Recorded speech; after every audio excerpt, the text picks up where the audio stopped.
let's do this. So I have molybdenum titanium and cadmium selenide. So basically, they're used primarily in making armor and lasers, and basically semiconductors in real-world applications. Now, for the stress and strain curve, tensile strength, you're going to notice, let's see if I can modify this. You notice how the metal for titanium is much more exaggerated. So basically, from the time it starts to when it breaks is the yield point. Or rather, this is the apex, the end of linearity. This is the yield point right here. This is much more, this shows brittleness in terms of the toughness and how the material reacts to pressure. Compare that to this other one. This over here is the semiconductor.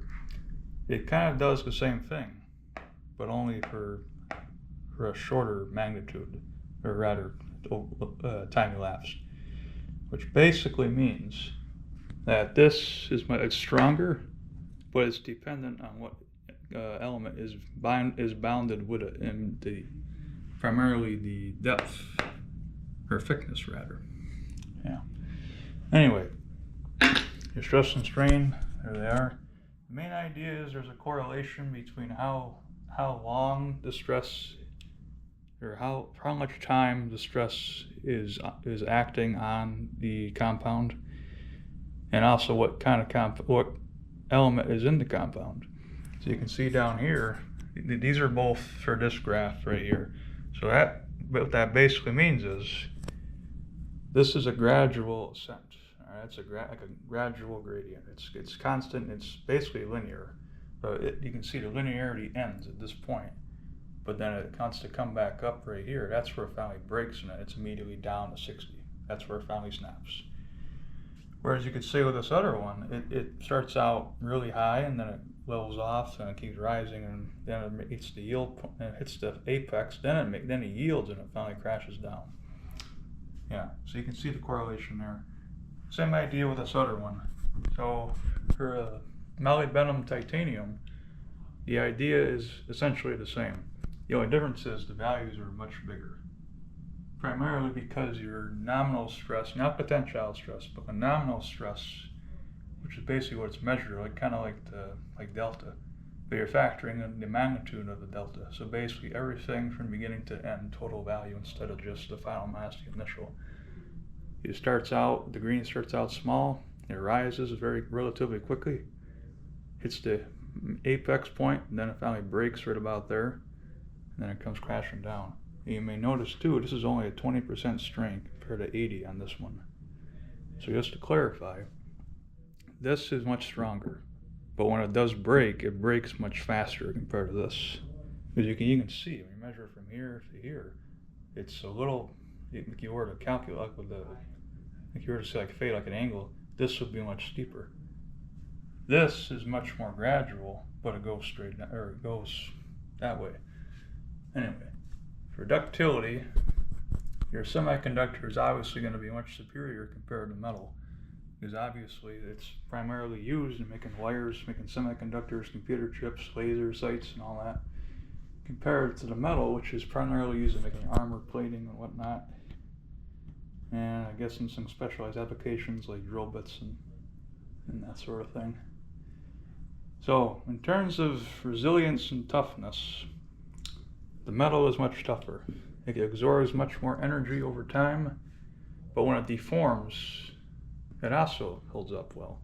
Whereas this one, it absorbs relatively less, much less, almost 100% less. As you see, 800 compared to 8. It's 100 times less force, and it's already fallen apart. And when it does break, it's an immediate deformation. Whereas over this side, it's more gradual. Yeah. In terms of resilience, this is much superior. The metal is. In terms of toughness, again, it's also the metal. If you were really concerned with toughness and resilience for the semiconductor, you could compare it to a third option, and it would probably still show that it's still inferior to the metal in terms of that test.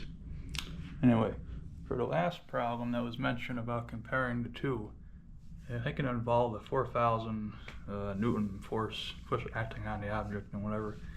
I use the I can't really pronounce that, Poisson's or Poisson's ratio for that. Basically, there's very little change in terms of length and width when this thing does become elastic in terms of the modulus, as you can see over here, modulus, stress and strain. Yeah, so basically there's not much to say about that. The main idea is that the titanium is very strong. It's not going to warp or bend very easily. Obviously, your Poisson's ratio, in case you've never seen that, I actually never seen it before today. If you have, like if there's a line, let's say it's going straight up, or rather I should say left and right. Like if you have parallel lines, if that's the object, all right, that's a box. And if you have force acting on it, it's going to bend. Like these are going to move in opposite directions, and that's going to be your deformation. It's going to stretch, like elasticity. And then eventually it's going to become plastic, and then just shears right in half. Or rather, if it's going to be in that direction, it would be tensile. But nevertheless, it's still an interesting thing to observe when it actually does break. Okay, I'll show you a big looped out so you can actually get the idea.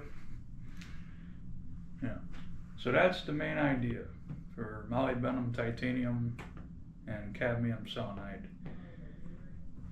So if you haven't taken any notes or anything so far, or still are kind of confused or studying for the final, I am too. But basically, just to review, titanium is not going to break very easily, but when it does break, it takes a lot of force. All right, there's 800 MPa. That's at about 700 right there. When it does break, it retains a little bit of strength until finally snapping at only 20%.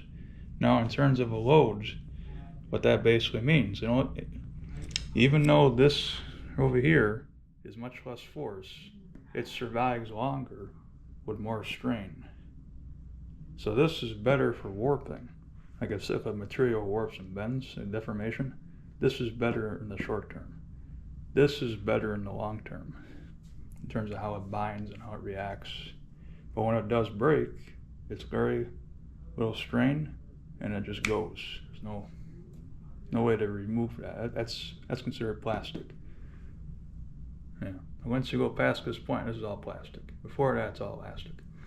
Same idea with this side. You can see this one here, when it has calcium, it actually wants to bounce back a little bit, but then it just goes, just yields to that point.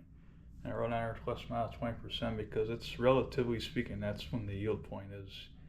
At your apex, and then it tries to rebound, the second max, and then the actual max. You go to Harbor Freight, you buy a jack stand, it says 3 tons, you put 4.5 on there, yeah, that thing's gonna break. It's the same idea. Yeah, but that's the main idea with this sort of thing. So, yeah, that's what they're used for, basically. And just to show you, so you know I'm not lying to you. These are off a website I found, published by the U.S. government. So here's my reference for this. This is called researchgate.net. They basically specialize in chemistry and data modeling and all that. So you can see the red right there is 18. I didn't do that. I only did, where's it on here? It's the wrong graph. Here we go. I only did 10 nanometers and 3.9. 3.9 is the blue. You can see how that's much higher in terms of nominal stress. Nominal is different from tensile, and that is the total, like magnitude. And that, just to clarify, this is for the metal. This over here is for the semiconductor. You can see it's much more gradual and like elongated. So the red and the black are the ones that I referenced from. Yeah, you can really tell in that red one how it starts out smaller when it has silver in it, but it goes higher, but it also breaks sooner before the black, which is what's it called? Calcium. Yeah. So yeah. And okay, any questions? Take care.